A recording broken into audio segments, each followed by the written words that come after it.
हम सब इस बात को अक्सर महसूस करते होंगे। श्री राम जन्मभूमि आंदोलन के दौरान पूज्य संतों ने इस पूरे आंदोलन को अपने जन्म मरण का प्रश्न बनाया था। इसलिए नहीं कि किसी को इसका श्रेय मिले,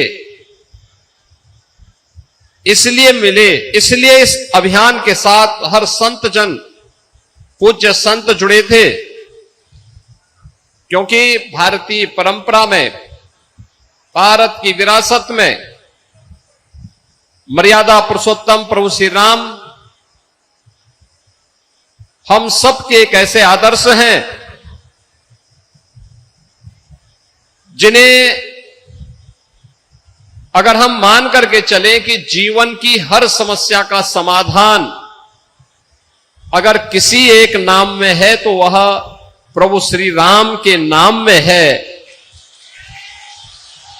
और कोई ऐसा भारतवासी नहीं होगा, राजनीति से कोई प्रेरित हो, पूर्वाग्रह से कोई ग्रसित हो, ऐसे कुछ चुनिंदे नामों को छोड़ दें तो कोई भी ऐसा भारतीय नहीं जिसके अंदर भारत का डीएनए है, वह किसी न किसी रूप में प्रभु श्री राम के आदर्श को अपने जीवन का हिस्सा न बनाया हो। कोई ऐसा भारतीय आपको नहीं मिलेगा। और एक नाम जो उत्तर से लेकर दक्षिण तक, पूरब से पश्चिम तक हर भारतीय को जोड़ सकने की सामर्थ्य रखता था, पूज्य संतों के सानिध्य में वह नाम मर्यादा पुरुषोत्तम श्री राम का था। और इसलिए लगभग 500 वर्षों तक यह आंदोलन चलता रहा। एक लंबे समय तक आंदोलन चला। याद करिए 491। अरे अरे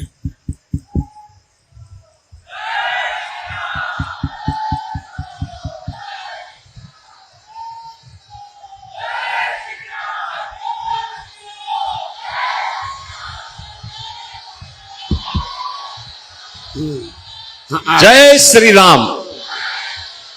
491 वर्षों तक यह आंदोलन किसी न किसी रूप में चलता रहा।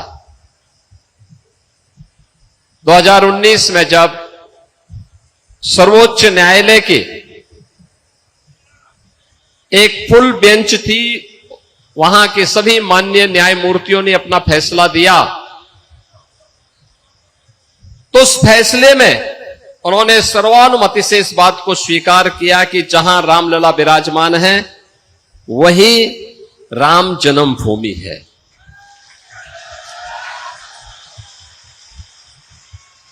इसके साक्ष्य दिए गए थे, इसके प्रमाण थे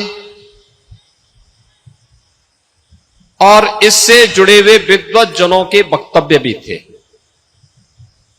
और उसमें आपने सर्वोच्च न्यायालय के एक विद्वान न्यायमूर्ति के उस वक्तव्य को भी सुना होगा, जिसमें उन्होंने कहा था, पूज्य जगतगुरु रामानंदाचार्य, पूज्य स्वामी रामभद्राचार्य जी के बारे में उन्होंने कहा था कि जब मैंने उनके वक्तव्य को सुना तो मैं दंग रह गया था और हमें इस बात के लिए मजबूर होना पड़ा कि वास्तव में ये अन्याय कितने वर्षों से, सैकड़ों वर्षों से सनातन धर्मावलंबियों के साथ हो रहा था। बहन और भाइयों, यह एक दृष्टि है, देश के लिए, दुनिया के लिए, इन पूज्य संतों की जो साधना है वह स्वयं के कल्याण के लिए नहीं है, ये राष्ट्र कल्याण के लिए है, लोक मंगल के लिए है।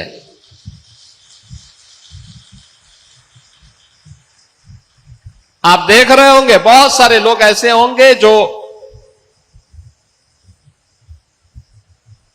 वे जगत गुरु हैं,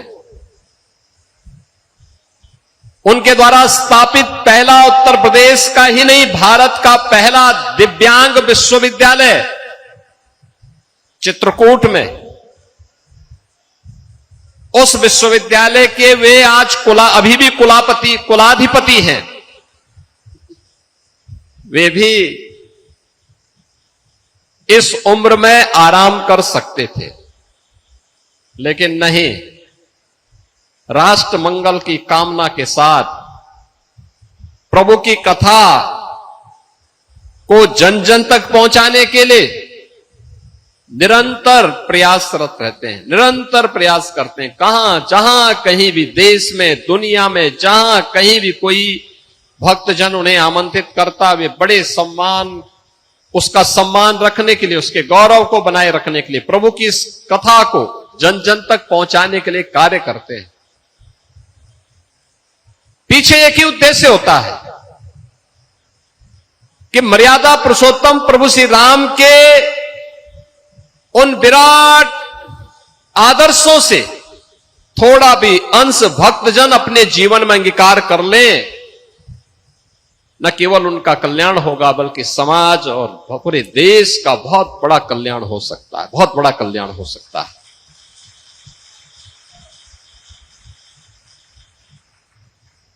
याद करिए ना, तो रावण और उसके राक्षस जो करना चाहते थे, उत्तर भारत में भी घुस चुके थे, आर्यावर्त में उनकी घुसपैठ थी, पूरा दंडकारण्य खर और दूषण के आतंक से त्रस्त था। बस्तर तक ताड़का पहुंच गई थी, मारीच और सुबाऊ पहुंच गए थे। वहां के सुंदर वनों को, नगरों को उन्होंने उजाड़ करके तहस नहस कर दिया था, उजाड़ कर दिया था। याद करना, जब भी नकारात्मक ताकतें वर्चस्व में आएंगी, ऐसे ही उजाड़ करेंगी, ऐसे ही तहस नहस करेंगे, जो रावण के समय में करते थे। शिक्षण संस्थानों को, शोध के केंद्रों को वैसे ही बंजर करेंगे जैसे खर और दूषण और ताड़का के द्वारा उस कालखंड में किया जाता था। और तब पहले महर्षि विश्वामित्र प्रभु राम को अपने यज्ञ की रक्षा के बहाने ले गए और ताकत को देखना चाहा कि क्या यही राम हैं जिनके बारे में हम सोचते हैं। तो मुकाबला, सबसे पहला मुकाबला किससे हुआ? ताड़का से। मारीच और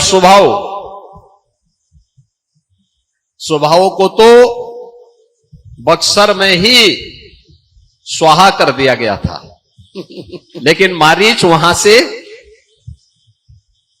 कई योजन दूर जाकर के गिरा था।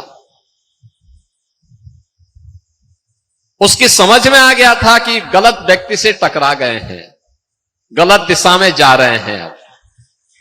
और इसलिए जब रावण उसके पास जाता है तो आपने देखा होगा, जब रावण ने कहा कि तुम ऐसा करो, तो उसने पहले तो मना कर दिया, रावण को समझाने का प्रयास किया, क्योंकि रिश्ते में रावण का मामा भी लगता था। यही होता है, ये चाचा और मामा जब किसी व्यवस्था में पड़ते हैं ना, तो हमेशा उसको कुसंग की तरफ ही लेके जाते हैं और सन्मार्ग की तरफ नहीं ले जाते हैं। आपने देखा होगा, शकुनी दुर्योधन के पाले पड़ा तो महाभारत करवा दिया। ऐसे ही ये मारीच रावण के संग आया। रावण ने उनसे कहा कि मेरे साथ पहले तो उसने समझाने का प्रयास किया, लेकिन अंत में उसको मालूम था। रावण ने कहा मार दूंगा अगर नहीं मानोगे तो उसने कहा कि चलो तुम्हें तो मरना ही मरना है, लेकिन मैं तेरे हाथ से क्यों मरूं, कम से कम प्रभु के हाथ से मरूंगा तो उद्धार हो जाएगा।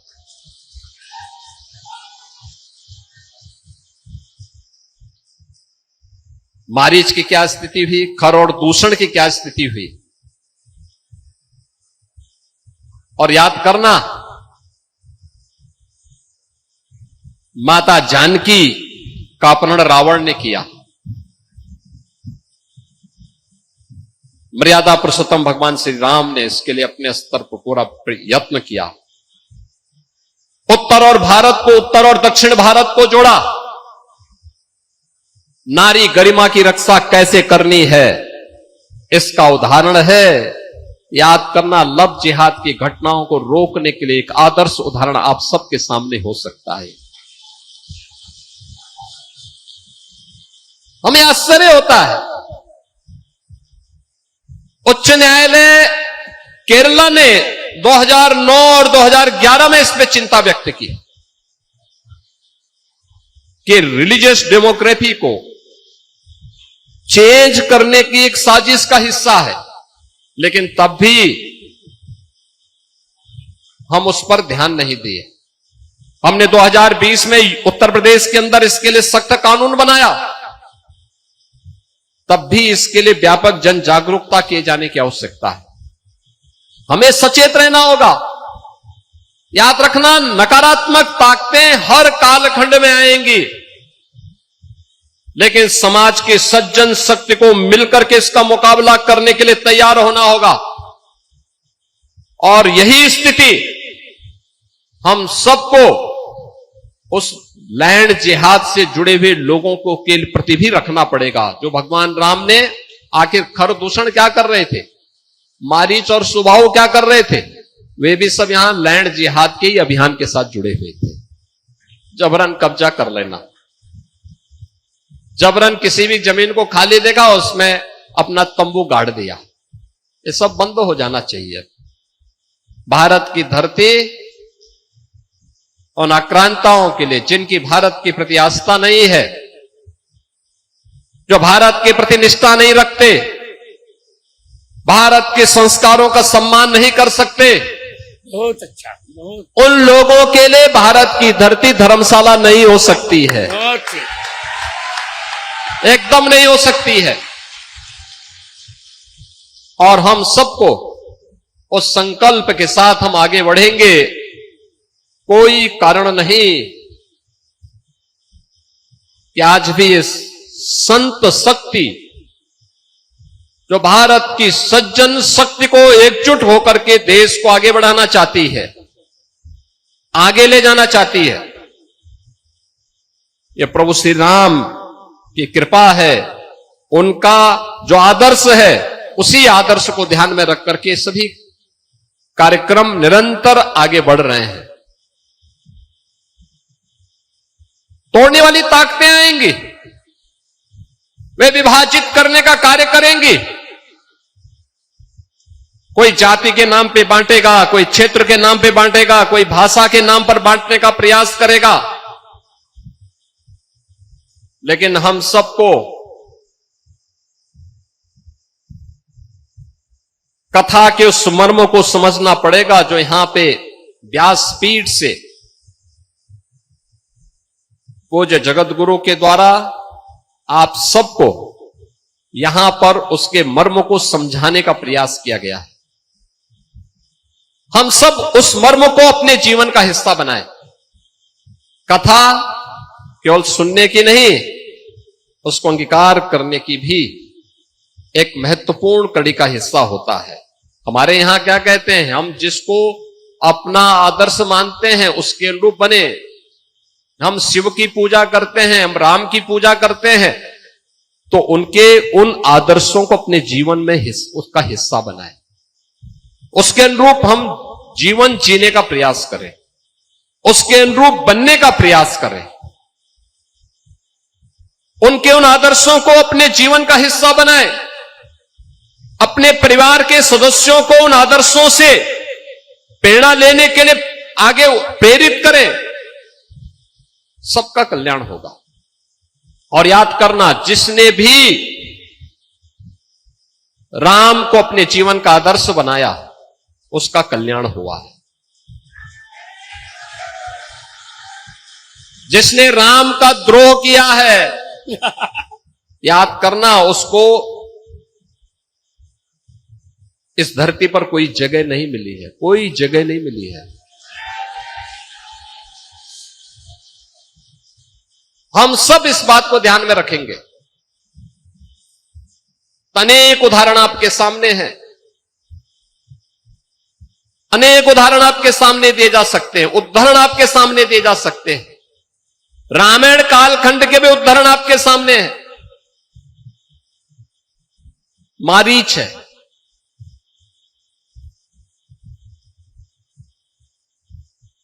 रावण है, उच्च कुल में और श्रेष्ठ व्यवस्था में जन्म लेते हैं, लेकिन पशुवत मारे जाते हैं क्योंकि राम के साथ द्रोह करते हैं।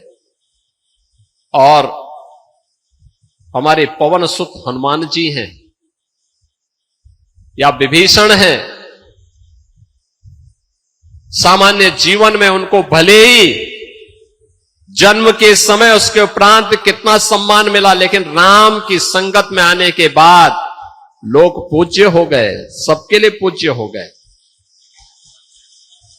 हम प्रातःकाल जिन 7 नामों को स्मरण करते हैं उनमें विभीषण का भी नाम है।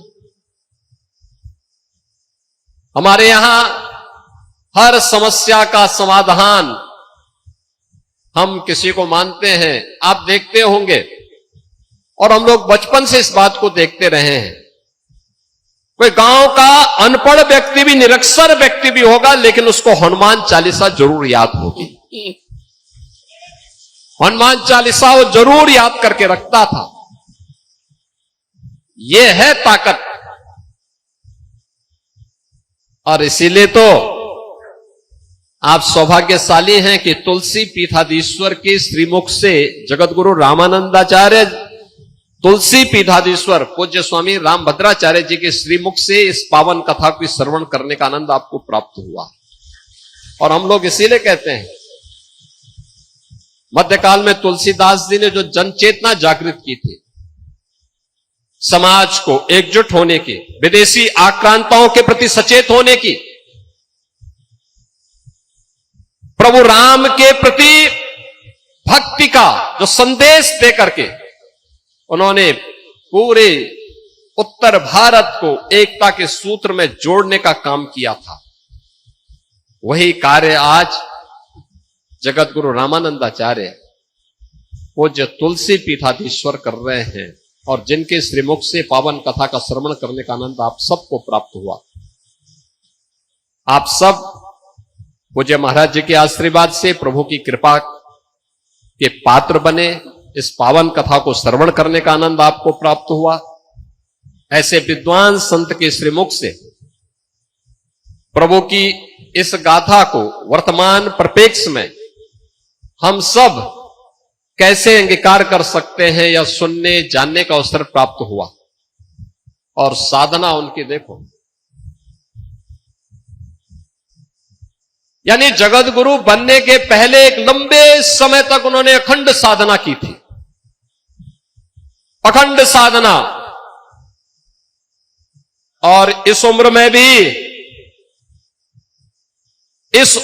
भी फिर उनके द्वारा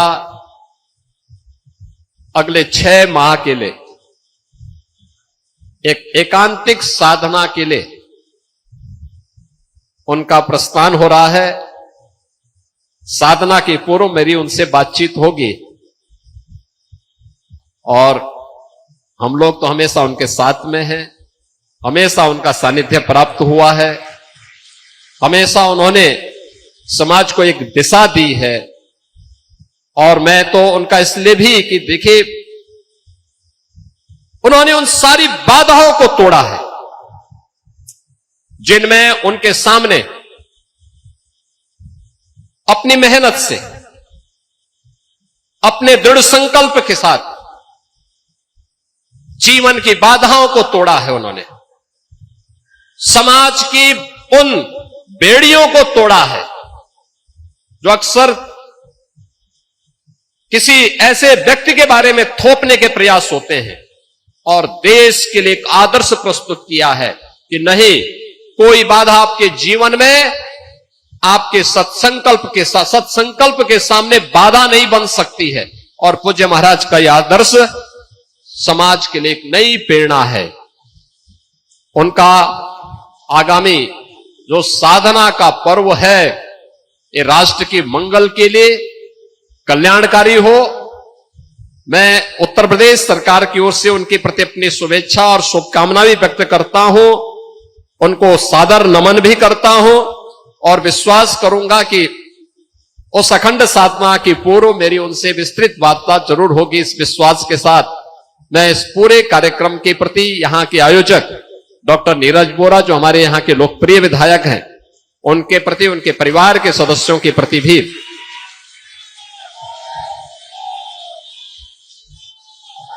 हृदय से मैं बधाई देता हूं, अपनी शुभकामनाएं देता हूं। आप सभी भक्तजनों का मैं अभिनंदन करता हूं। इतनी भीषण गर्मी चल रही है, सर्दी, गर्मी, बरसात, आंधी, तूफान, इन सब की चिंता के बगैर आप भी बैठे हैं। देखो, आपके लिए कोई गर्मी नहीं है, कोई आंधी तूफान नहीं, कोई आपदा नहीं, क्योंकि प्रभु के सानिध्य में जो आ गया और इन प्रकार की दैवीय आपदाओं से हमेशा मुक्त रहता है, आपदा त्रय से वो हमेशा मुक्त रहता है, और आपका जीवन इसी प्रकार से सुख और समृद्धि की ओर आगे बढ़ता रहे। इस विश्वास के साथ मैं एक बार फिर से व्यासपीठ को नमन करते हुए पूज्य महाराज जी का अभिनंदन करता हूं।